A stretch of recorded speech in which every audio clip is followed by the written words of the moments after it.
gravitational influence of the sun. This is stated by the scientist, Dr. Harrington. Now, if it was then in 1983 within the gravitational influence of the sun, it would have been sucked in continuously from that time on until now toward the sun. It has to be. It's basic physics. It's like an asteroid. Imagine an asteroid that gets within the gravitational influence of Earth. Even though it's way, way up there, many miles high, it's still barely within the weak gravitational influence of Earth. It's going to be gravitationally, gradually pulled down toward Earth, and as it gets closer, the gravitational force of attraction will increase, and therefore its acceleration will also increase until it comes hurtling toward Earth.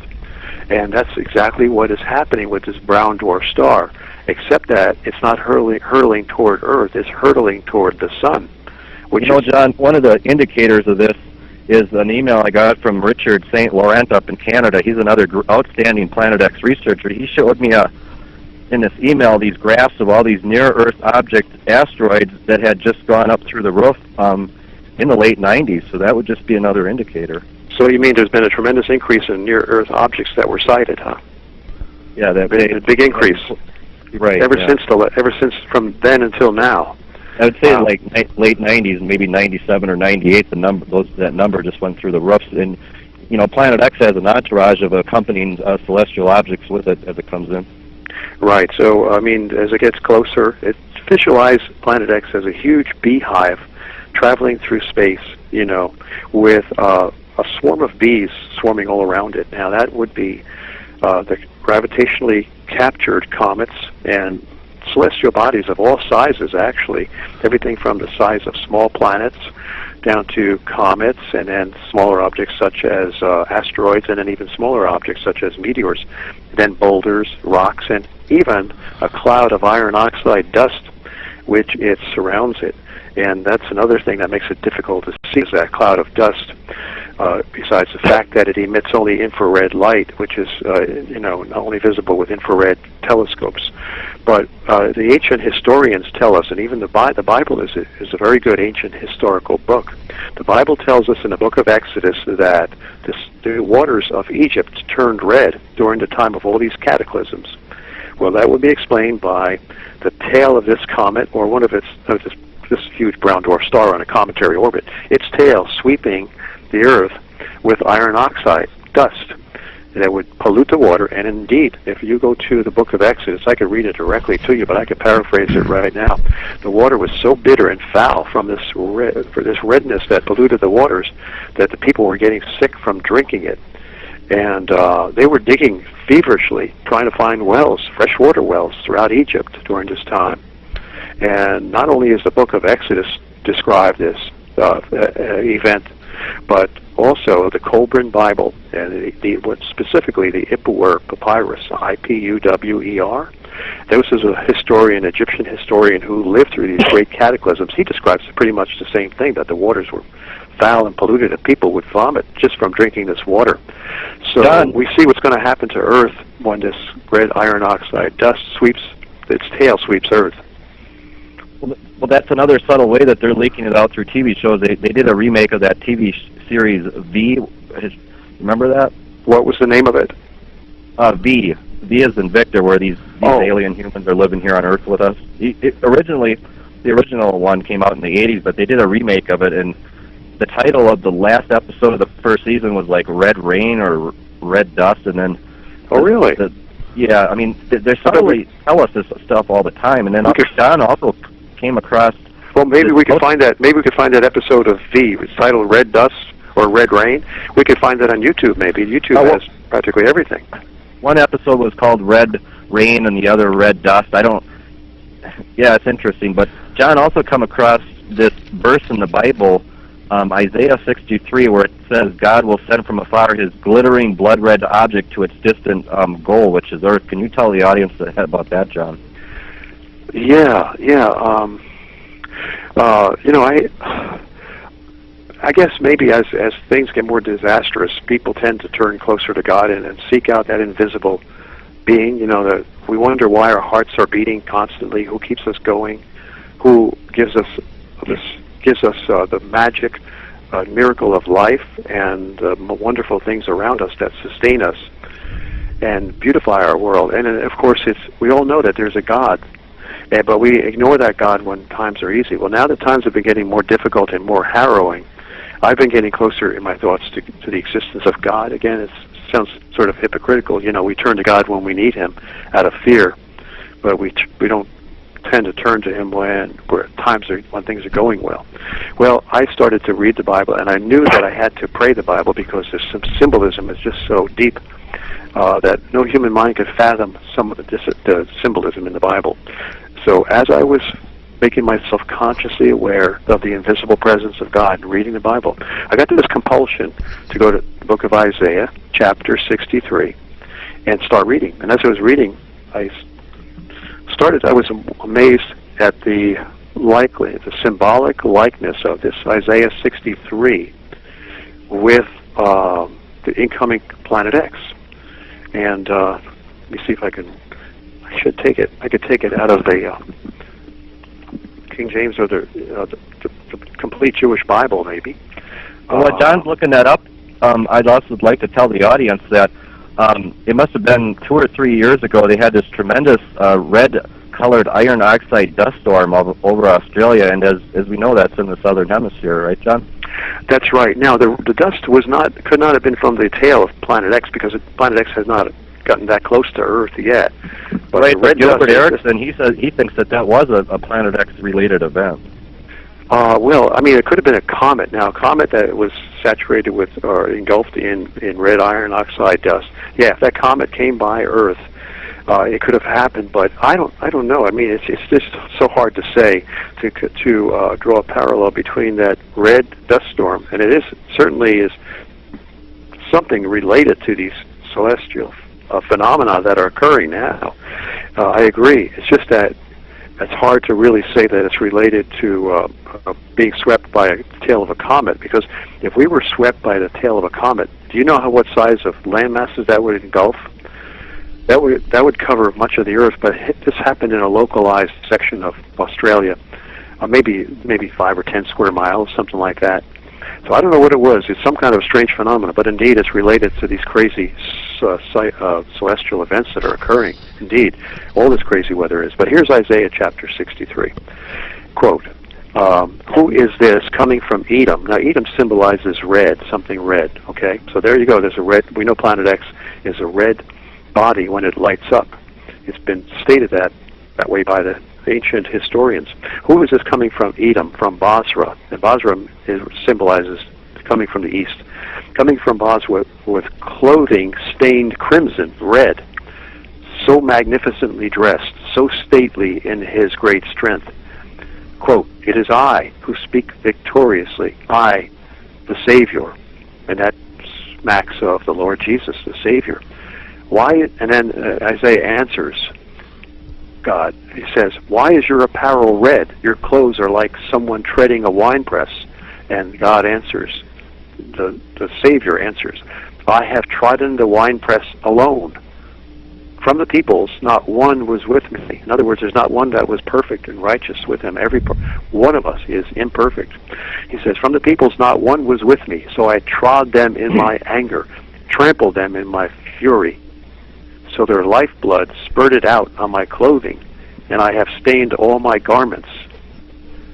Wow. For the day of vengeance that was in my heart, and my year of redemption. Redemption, that means he's going to redeem some. My year of redemption has come. So some will be saved and some will be destroyed. I looked. This is God speaking again, the Savior, who's coming in crimson in the skies. I looked, but there was no one to help. That means there's no one righteous that he could say his with him. And I was appalled that no one upheld me. Therefore my own arm brought me salvation. Salvation. That's what we find throughout the New Testament. And my own fury upheld. Do you hear someone talking in the background? I hope that's not my son yelling downstairs. And my own fury upheld me. In my anger, I trod down the peoples, made them drunk with my fury, then poured out their lifeblood on the earth.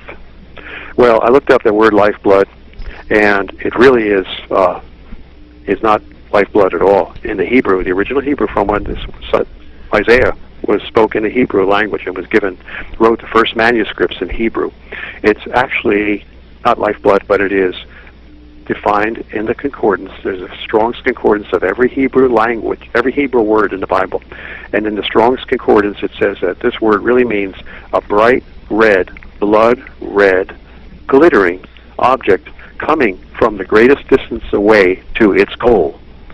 So now I plug that word into where the word lifeblood is, and it says it poured out or brought this bright red, glittering blood red object from the greatest distance to its goal, Earth.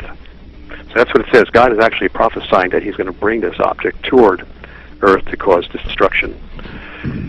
And the sign of the Son of Man, he says, you're going to look in the heavens and see the sign of the Son of Man coming with great power and glory.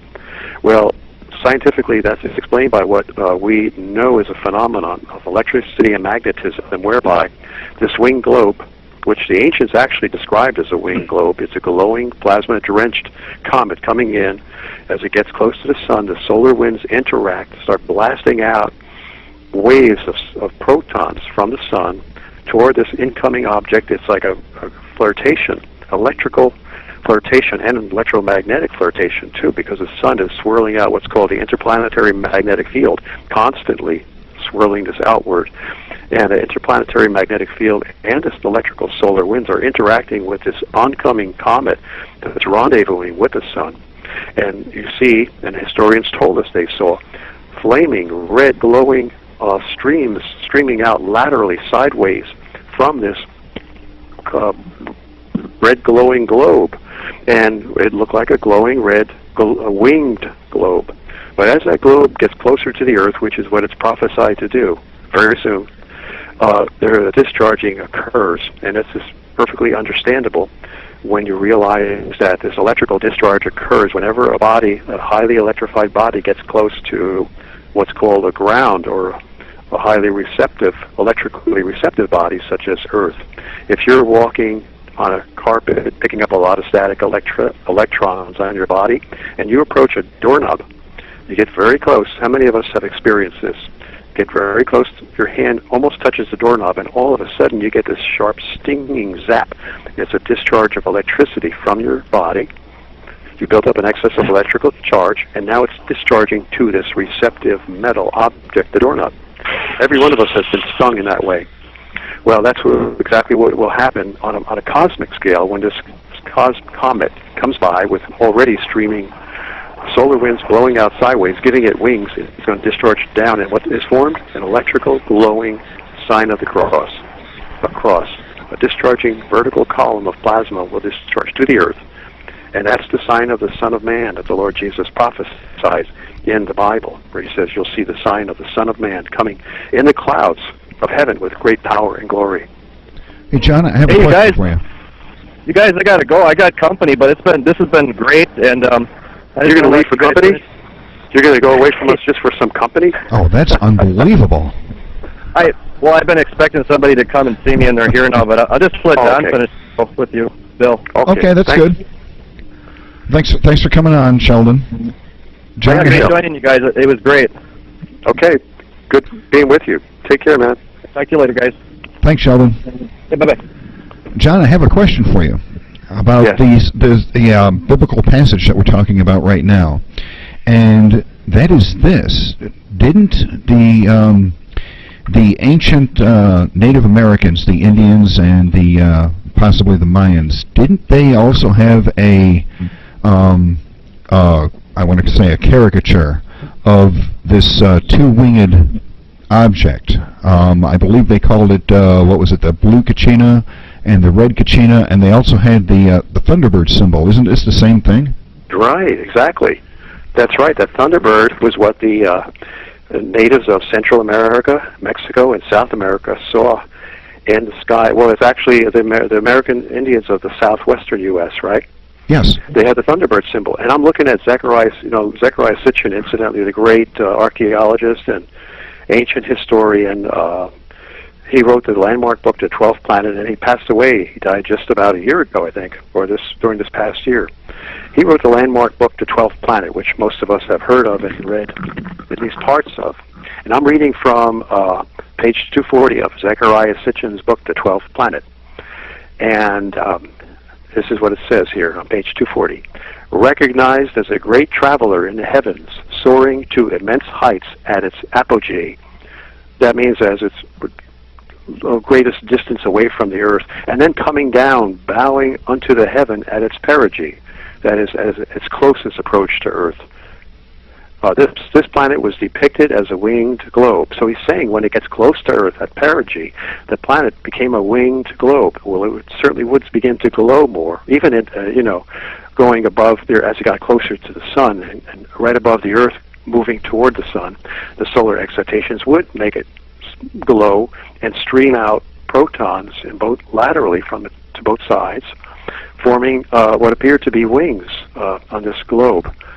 And it says, continues in this Zechariah Sitchin quotation, wherever archaeologists uncovered the remains of Near Eastern peoples, the symbol of the winged globe was conspicuous, dominating temples and palaces, carved on rocks, etched on cylinder seals, painted on walls. It accompanied kings and priests. It stood above their thrones, hovered above them in battle scenes, was etched into their chariots. Clay, metal, stone, and wood objects were adorned with this symbol.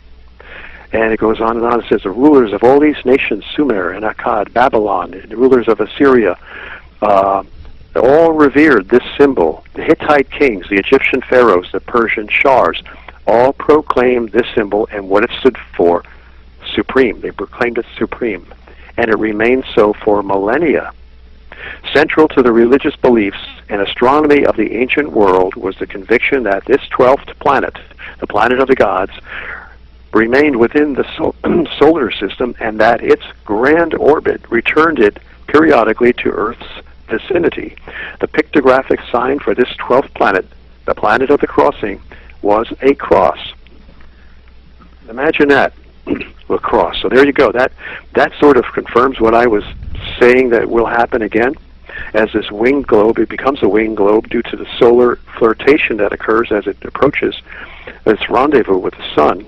And then the wings take on the globe takes on not only the wings, but a vertical discharging column, a vertically discharging column of electrified plasma as it discharges to the Earth, forming the vertical bar of a cross, the sign of the cross.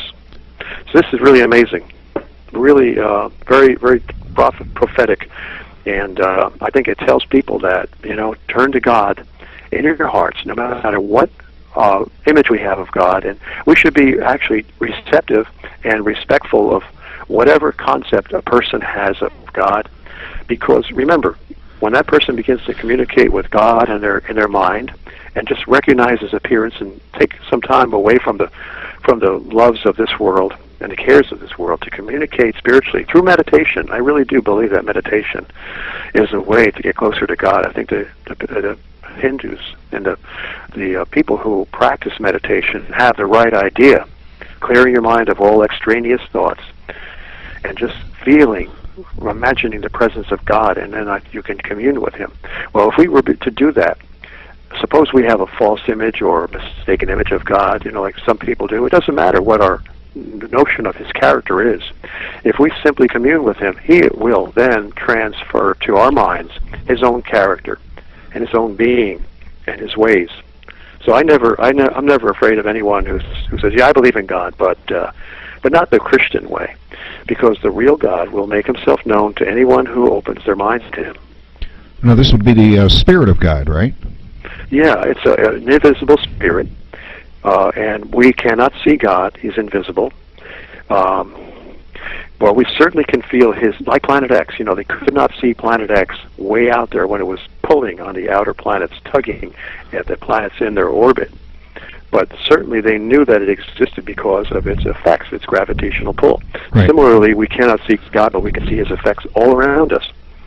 We can see Him prophesying in the Bible that, look, I'm bringing the end of this world, and we're seeing the effects of it right now. We're seeing the beginning of the end. It's no time to be cynical. It's no time to be agnostic. Just reach out and say to yourself, look, what do I have to lose? Why am I so resistant to at least meditating and communing with God. And even I've always said to people, look, just say to God, I don't even know if you're there. I don't know if you exist, but I'm willing to give it a little try. Spend a few minutes and just sit here and meditate, clear my mind, close my eyes, or look out at some of the beauty of nature outside my window or in my backyard, and just meditate and feel and expect your presence and your spirit to influence me, my mind. And why not do that? What are we afraid of? Or are we afraid of someone taking control of our minds, taking control of us? Maybe that's what it is. Well, I don't know that's about what I that. advise everyone to do. I've never experienced that myself. I mean, as we talked a little bit earlier this afternoon, folks, and I mean, I'm a Christian, and I have never had God take me over and, you know, move me around like a puppet. But that also goes into something else, and that is the evil forces, the satanic forces that are acting on the ones that we call the powers that be, and what they're doing right now, doesn't it? Oh, absolutely. You know, the Lord Jesus, and those of who don't believe that he was God, it's okay. You know, I mean, I certainly know that he is God, but I respect other people's opinions to believe he was not God, but he was just a wonderful prophet, a great prophet, and a great man of truth. Okay, let's just assume that's all he was a great prophet and a great man of truth. He had stated in numerous places in the Bible that if you're not with me, you're against me. So he knew he was God. He spoke as God. He was saying, if you don't have my spirit, you've got the devil's spirit. That's what he meant when he said, if you're not with me, you're against me.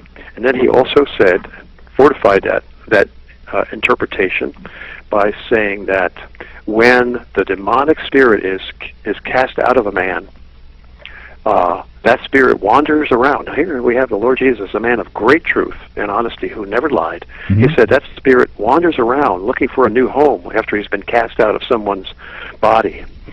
And wandering around, finding no place, he decides to go back to where he came, and he finds that past home all prepared for him, garnished, swept clean, because that person no longer keeps the Spirit of God with him. That person has cast out the demon, turned to God, but now he's drifted back to, away from God. And as a result, he's allowed created a vacuum in his soul that allows that demon to come right back in and dwell in him and Jesus says, and he brings 7 more demons with him. And the state of that man, the last state of that man, is worse than it ever was before. So that demon really secures his stronghold inside that person, or that fallen angel really secures his stronghold by bringing other spirits in with him. And we see other passages in the Bible where Jesus, which we acknowledge as a man of great truth who didn't lie, he tells us that he came across a man who lived in a cave, a man of superhuman strength, fierce man, vicious man, wild man. He had to be chained down, and he would actually break the chains. Well, the Lord Jesus says he went to this man and told the demons inside of him to get out of him. He said, how many are you? And they replied to him, Jesus, the Son of God, the Son of the Most High God, why are you bothering us? Why have you come to trouble us before our time? Now they knew their time was when they were going to be destroyed at some time in history, in future history. And they were deathly afraid of him, and they knew they had to obey him. These are fallen angels who have to obey God. They have to live under his rules. That's why they would love to kill you or me, these demons, but they cannot, because God forbids them to go only a certain distance. They can manipulate us. They're allowed to manipulate us, but they're not allowed to do certain things to us. Well, anyway, they said, why don't you leave us alone? It's not our time. And he cast them out of this man. He said, how many are you in there, in this man? And they said, we are legion. So it's really amazing how spirits can indwell people. So anyone who is afraid of the Spirit of God coming in to bring that person joy and love, this is the Spirit of love. God is perfect love. Anyone who's afraid of being indwelled by perfect love must realize that they're already indwelled by anti-love. And we all have that anti-love spirit in us, that capability. It just doesn't come out all the time. It comes out when we get angry or when I get insulted. My pride is hurt. I'd lash out sometimes in anger. We all do. But if we keep the Spirit of God in us, then we can realize, wow, we can see how vulnerable we are to these demons. So that's why I say we have to invite God into us, because right now we're indwelled by demonic spirits who always don't always make us vicious and villainous and evil. Their purpose is simply to keep us away from God. And if they could do that by making us wonderful humanitarians who feel great pride in their good nature, in their godly nature, well, that's even better, because then they've tricked us into believing that we have attained perfect goodness. And many people are deluded into thinking that they have achieved perfect goodness and that they don't really need God. And that's what the demon's purpose is, to deceive them. Oh, I'm such a wonderful person. I remember thinking that of myself for years, because I was a humanitarian. And then I realized that even our nature is not perfect. I mean, there's the perfection of God that we cannot even comprehend. After all, look at what He's created with His perfection. And look what I can create with my imperfection. Nothing. I can't create anything. So anyway, that's a great impetus for turning to God, especially now when we're at the point of destruction, where we're facing these superhuman forces of nature, earthquakes, etc., that are going to destroy. Most of the people alive today will be dead in a few years. Yeah, so the Georgia Guidestones aren't exactly incorrect in what they say. I mean, this is what these demonically possessed leaders of the world who actually worship Satan. That's how they got to such a high level. They worship the demon spirits and have given themselves over to them. And you've heard of the old story about selling your soul to the devil. You've seen movies about it, Devil's Advocate, where someone sold his soul to the devil in order to achieve power and wealth. Well, that's exactly what these men of power do. And the purpose is to kill as many people as possible. Now, in their own human minds, they feel that they're doing it in order to reduce their opposition, their rebellion forces, because they know that they cannot be dictators and totalitarian leaders of the world with 6.5 billion people as opponents, as rebels. So they have to exterminate. What they say in the Georgia Guidestones is 12 out of 13 people alive on planet Earth. They say they have to reduce the population to 500 million. Well, we have 6.5 billion people on the Earth now. Right. So they want to reduce it to 500 million. Do the arithmetic. That's killing 12 out of every 13 people. That's a lot. I mean, that's worse. That makes Hitler seem like a Boy Scout, doesn't it? Yeah, it does. And well, we know that he was evil incarnate. Right, and yet these people are far more evil than Hitler was. Yeah, and they make it in fact, seem these like are the guys who put Hitler in power anyway. And these are the guys that want to make us think that we're, they're looking out for us. They're in charge. Yeah. While they're crashing the economic system and everything else. And poisoning us in so many different ways. The food is just so, it's viciously poisonous. I mean, everything they do, it's just so obvious. With mercury in the high fructose corn syrup, that's mercury is a deadly metal. And I could go on and on. Fluoride in the water for all these years, and so many different toxic chemicals in the food ingredients themselves, and MSG, and it just goes on and on. We could spend hours just describing all the poisons that they've been afflicting us with. And we definitely don't have hours left. Yeah, we don't. No, we've been on 2.5 hours tonight, folks, and this is an excellent show. One of our producers, she is asking a scientific question, and her question is when we start to get more interaction with Planet X and this system that is coming in. Planet X is just it's part of a larger system that's coming in. You have the what's supposed to be the brown dwarf and a bunch of bodies that orbit around it, and Planet X is part of that.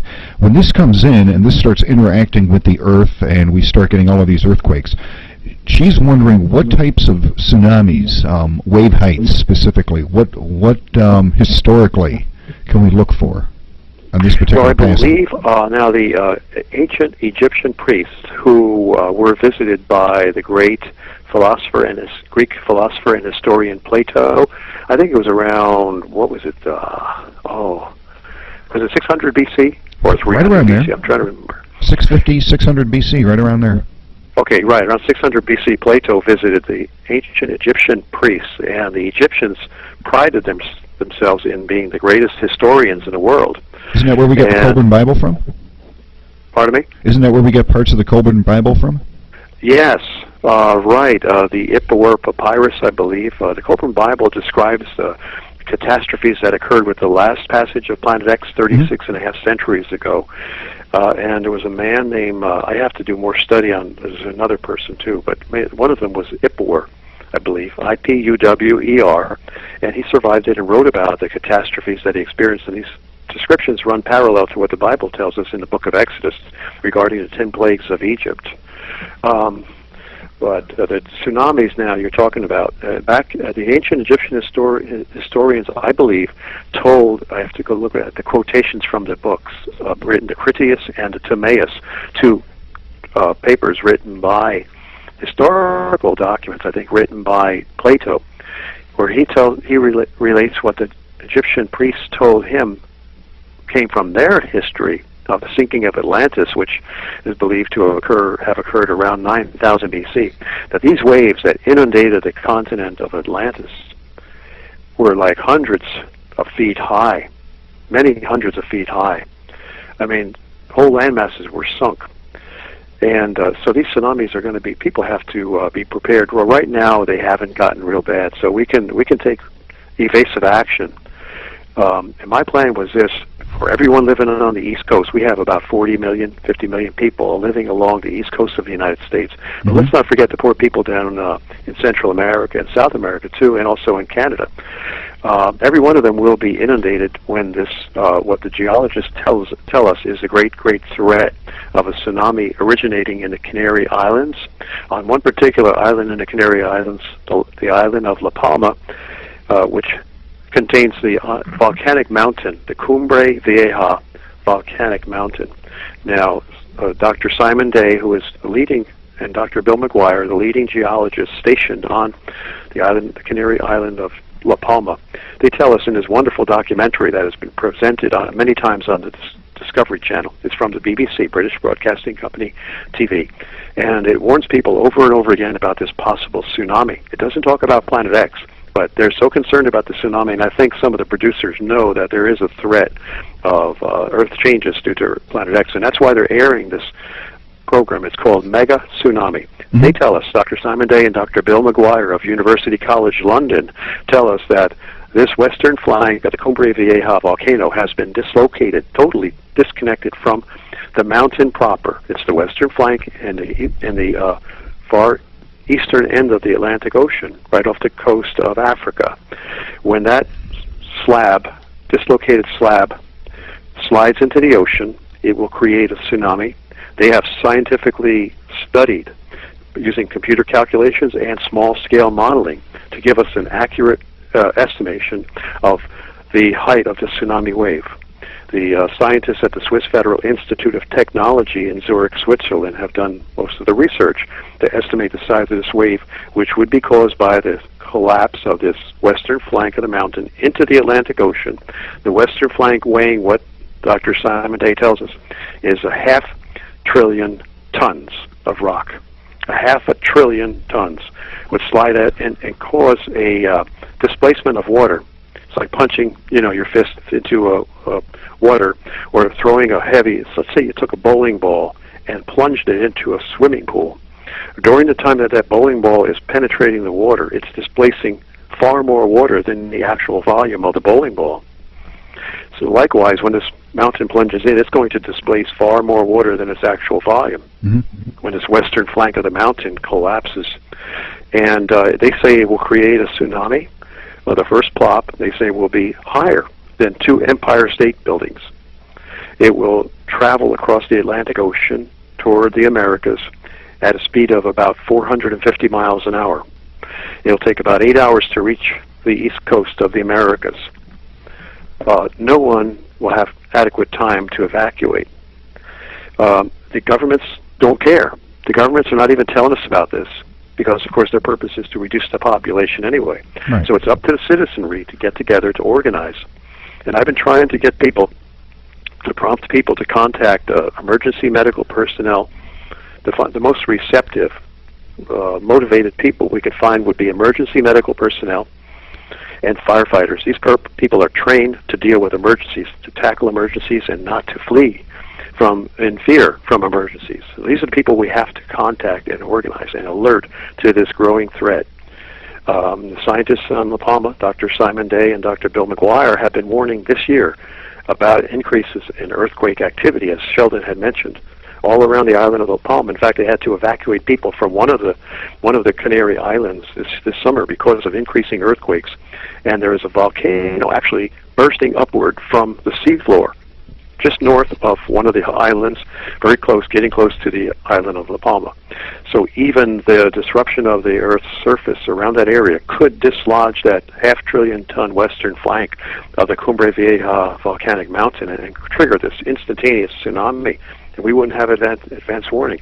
But the scientists there have gauges and instrumentation that can monitor this the activity. And whenever these scientists warn us that we're in a high alert mode, that's when we can take evasive action. Right. So that's what we need to do. We need to notify the population. Now, where would these EMT people be? They would be in the most vulnerable areas. That's where we want to contact them. Atlantic City, New York, Boston, Norfolk, Virginia, Miami, Daytona Beach. Because they know, these responders know that they would be killed, their wives and children would be killed by the tsunami. They would be most likely to become very active. Right. That's who we have to organize, to prompt, to inform, to educate about this incoming planet. And I've already been contacting some scientists who, I shouldn't say that because, take that back, because it's not very good for my safety to be talking about that. But of course, we all know that we're going to try to contact scientists, right, and inform them of this danger. Yeah, and the emergency management people. Right, well, I wouldn't even, emergency management, yeah, but, they're the government, and I don't know. I'm always afraid of contacting anybody close to the government because that's when they come out and try to... That's when the long knives come out. Pardon me? That's when the long knives come out. Yeah, I mean, that's why I would never go to try to get an interview with anybody high up in the scientific community. So we're talking paramedics, but nurses. But if you talk to, paramedics are right. These grassroots people, those are the kind of people you want to reach. Firemen? Yeah, and first responders and, people who really care, who are trained to deal with emergencies, even police, although, the police aren't quite as heightened in their training for emergencies as are the emergency medical personnel and the firemen. But, all these people, and again, if you notify these kinds of people where they themselves and their families are vulnerable to this destructive tsunami, if you can really convince them that this tsunami is becoming more likely every day, I think that they would organize. What kind of an effect would this event have on the West Coast? Oh, I'm glad you mentioned that. On the West Coast, and there's an oceanographer named at the University of Hawaii named Gary McMurtry. He talks about this in that mega tsunami documentary by the BBC. You should look at it on YouTube. It's called Mega Tsunami. I've seen that. And he talks about how there's an erosion. Whenever you have an island, there's always going to be erosion below the water surface of the base of that island. And at the same time, as if it's a volcanic island, you have lava being built up from continual emissions from the volcano until the island becomes very high and top-heavy. And that's when it's vulnerable to... Hold on a second, please. Yeah.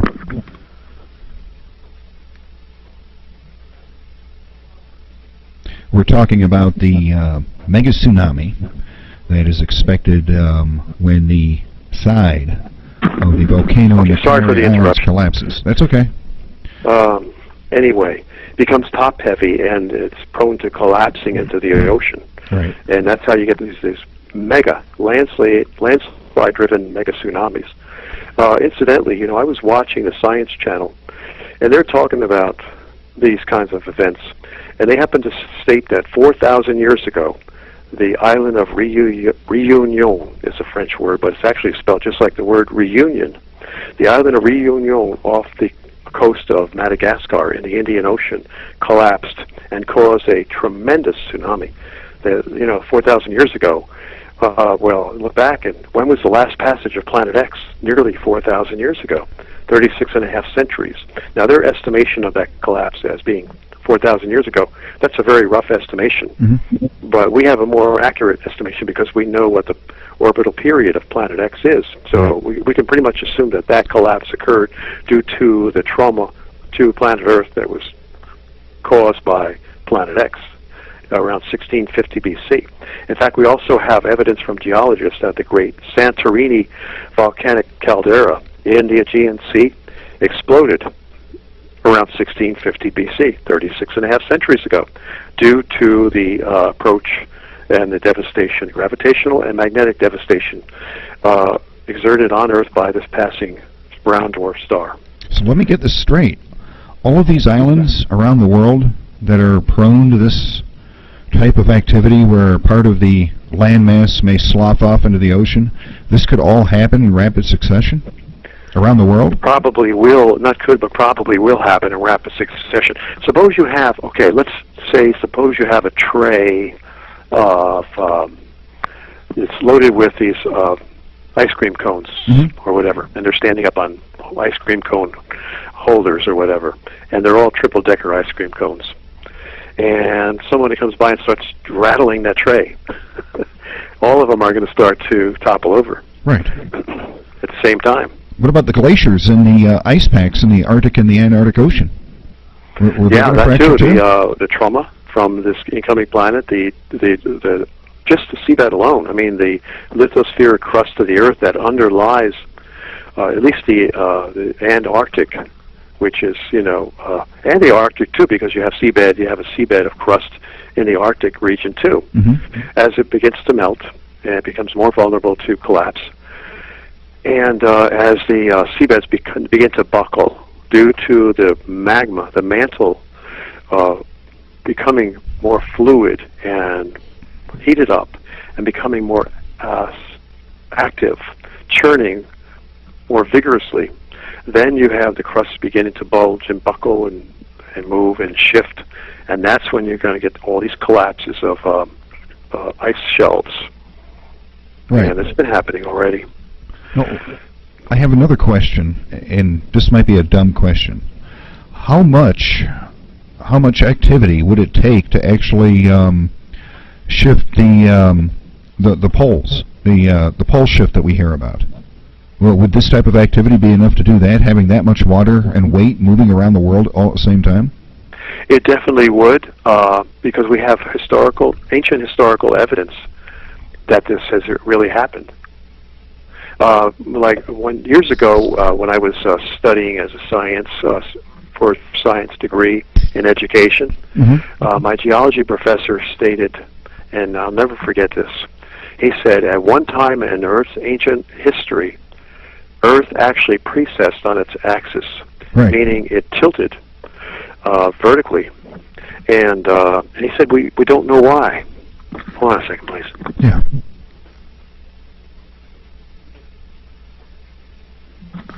And that always, it was sort of appalling and curious to me, and I always kept that memory in my mind because of the appalling nature of that statement. And now we know why. You see, what the scientists tell us, to what Dr. Emanuel Velikovsky told us, he was one of the great land-breaking theoreticians who spoke about the catastrophic history of Earth, how Earth underwent its changes, not gradually as mainstream science had been telling us, but catastrophically in a very short period of time. And Velikovsky had explained how comets would come by, and it's like remember, there's a term in physics called action at a distance. For example, if I take a strong magnet, lay it down on your kitchen table, and you put a ball bearing near the magnet, if you put it close enough, if it's within the gravity or the magnetic field of that magnetic influence of that magnet, the magnet will gradually cause the ball bearing to roll closer and closer, and as it rolls closer, the magnetic force between the magnet and the ball bearing will increase exponentially, really, as a function of distance.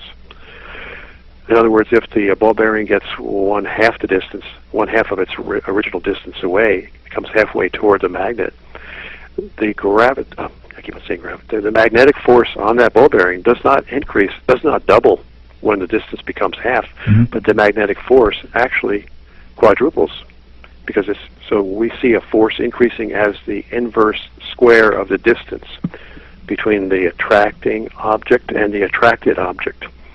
And that's what happens to Earth as this planet comes by. It's like a giant hand, that a child's hand spinning with a spinning top. If the child brings the palm of his hand up against the side of a rapidly spinning top, the top slows down in its rotation, and when it does, it loses its force that keeps it straight up, and the top begins to wobble as it slows down. We've all seen that phenomenon.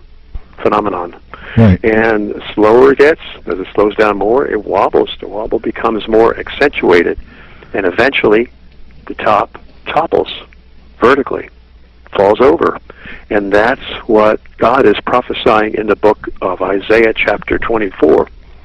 In the King James Version, where there's a couple of mistranslations, I corrected the mistranslations by simply going to the Strong's Concordance of the Hebrew language, and I'll give you the actual words, two words, not removed and cottage, but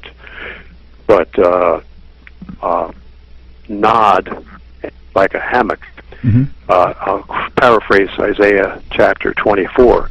God says, I will cause the earth to reel to and fro like a drunkard, and to nod like a hammock. Now, if you were to take a model globe of the earth and put it in the bed of your backyard hammock, and pull the hammock back in preparation to let it swing, what would happen to the North Pole of that globe? It would rotate vertically toward the equator. Right. And the equator would similarly rotate vertically toward the South Pole. So that's a nod. If you look up the word nod in a dictionary, it's a vertical rotation. Right. Like when you would nod to indicate yes. That's what God is saying. He says, I will cause. This was 600 BC when God, this mind of God had spoken to the mind of Isaiah and compelled Isaiah to write this down. He says, the word of the Lord came to me. That's what Isaiah and Ezekiel and the other prophets always say. The word of the Lord came to me, and they wrote it down. God has that power to influence our minds. And he said, through Isaiah, I will cause the earth to reel to and fro like a drunkard, and to be removed, or to nod like a cottage, to nod like a hammock, and it will fall and not recover. Okay, so do have prophecy of that actually happening. Pardon me? The prophecy of, the prophecy has been made around 600 BC. Right. And if you go to Isaiah chapter 13, I looked up the word, another word, they use the word, the English translators use the word removed again for planet Earth. God says, I will shake the heavens, and the earth shall be removed out of her place. Well, it's not the word removed. I corrected that translation by simply that mistranslation, by simply going to the Strong's Concordance of the Hebrew language. And God is actually saying, therefore I shall shake the heavens and cause the earth to undulate out of its place.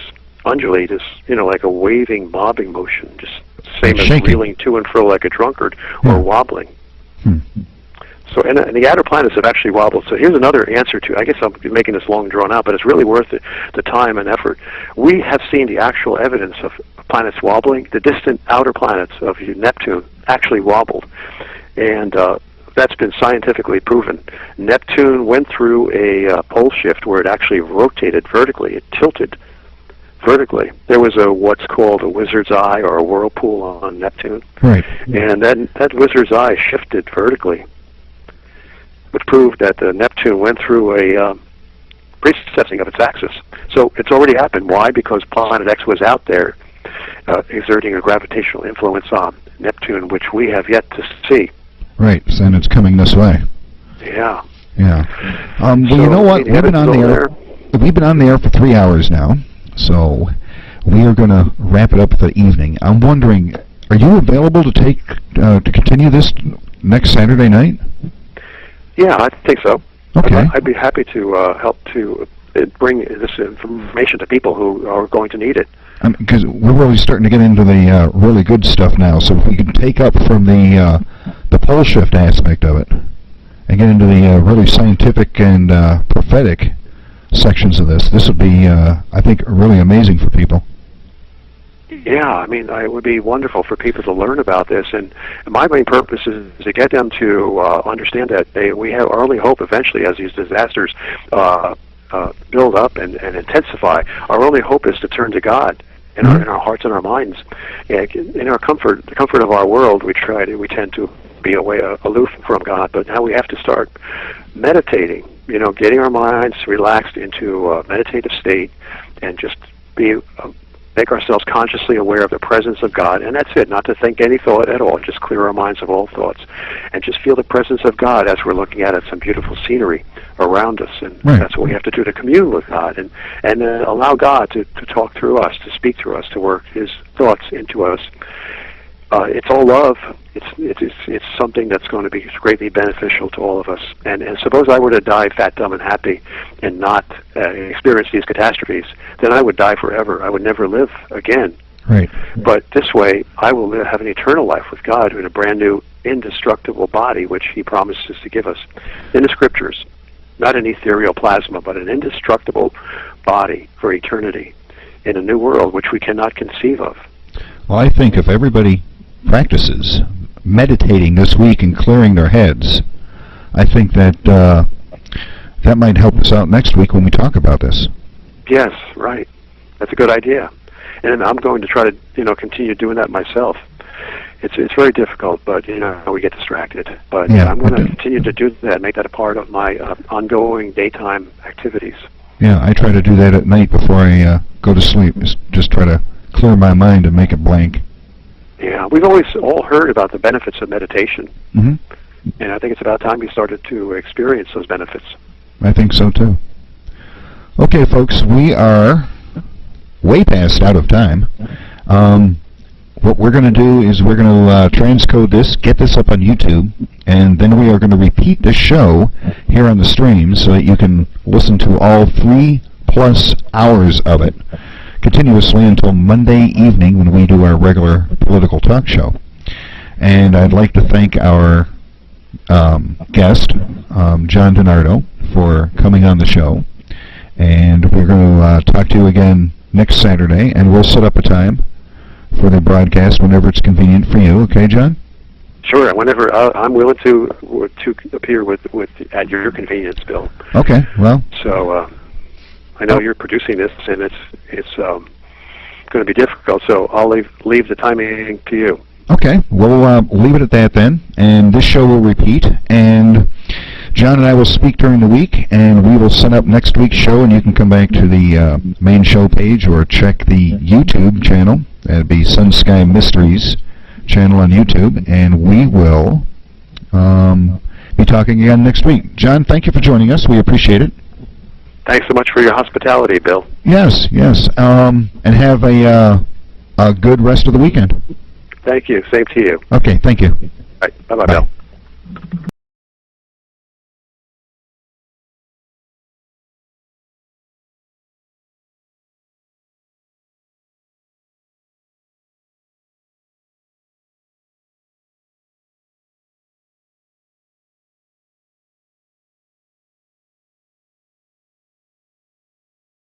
Gravitational influence of the sun. This is stated by the scientist, Dr. Harrington.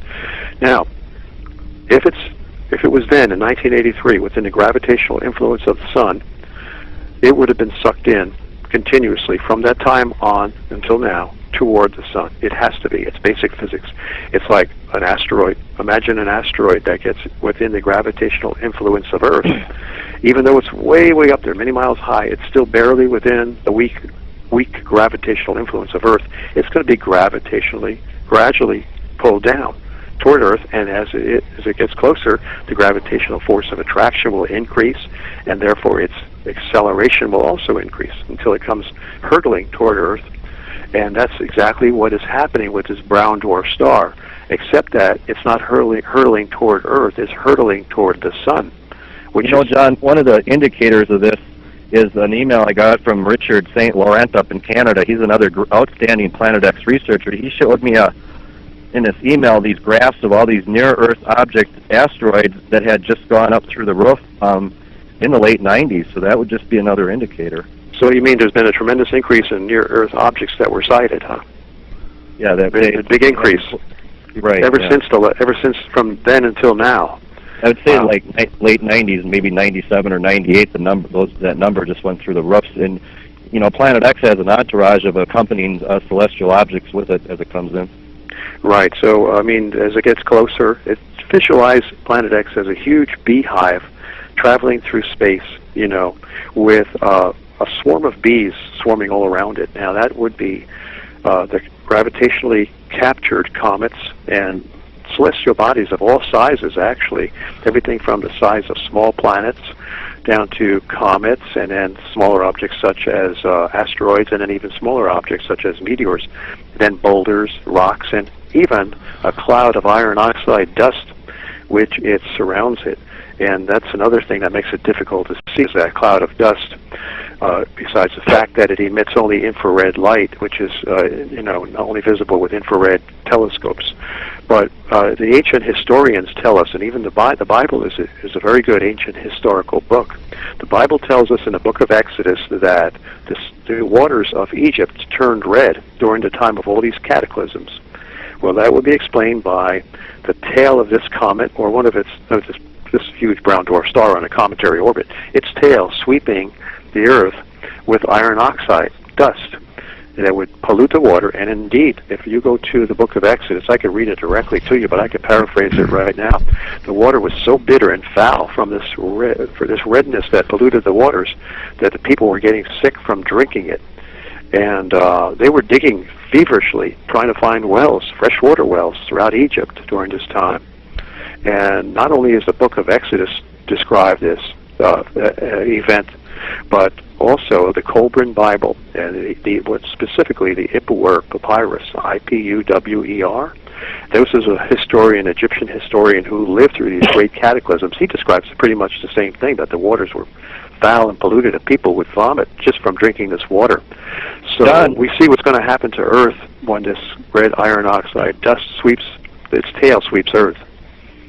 Well, that's another subtle way that they're leaking it out through TV shows. They did a remake of that TV series V.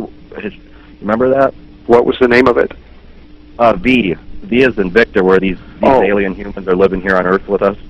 Originally, the original one came out in the 80s, but they did a remake of it, and the title of the last episode of the first season was like Red Rain or Red Dust, and then... Oh, really? Yeah, I mean, they subtly tell us this stuff all the time, and then John also came across... Well, maybe we could find that. Maybe we could find that episode of V. It's titled Red Dust or Red Rain. We could find that on YouTube. Maybe YouTube has practically everything. One episode was called Red Rain, and the other Red Dust. Yeah, it's interesting. But John also come across this verse in the Bible, Isaiah 63, where it says, "God will send from afar His glittering blood-red object to its distant goal, which is Earth." Can you tell the audience about that, John? Yeah. I guess maybe as things get more disastrous, people tend to turn closer to God and seek out that invisible being. We wonder why our hearts are beating constantly. Who keeps us going? Who gives us the magic miracle of life and the wonderful things around us that sustain us and beautify our world. And of course, we all know that there's a God. But we ignore that God when times are easy. Well, now that times have been getting more difficult and more harrowing, I've been getting closer in my thoughts to the existence of God. Again, it sounds sort of hypocritical. We turn to God when we need Him out of fear, but we don't tend to turn to Him when things are going well. Well, I started to read the Bible, and I knew that I had to pray the Bible because there's some symbolism is just so deep that no human mind could fathom some of the symbolism in the Bible. So as I was making myself consciously aware of the invisible presence of God and reading the Bible, I got this compulsion to go to the book of Isaiah, chapter 63, and start reading. And as I was reading, I was amazed at the symbolic likeness of this Isaiah 63 with the incoming Planet X. And let me see if I should take it. I could take it out of the King James or the complete Jewish Bible, maybe. Well, while John's looking that up, I'd also like to tell the audience that it must have been 2 or 3 years ago they had this tremendous red-colored iron oxide dust storm over Australia, and as we know, that's in the southern hemisphere, right, John? That's right. Now, the dust could not have been from the tail of Planet X, because Planet X has not gotten that close to Earth yet. But right, the red Gilbert dust, Erickson, he says he thinks that was a Planet X-related event.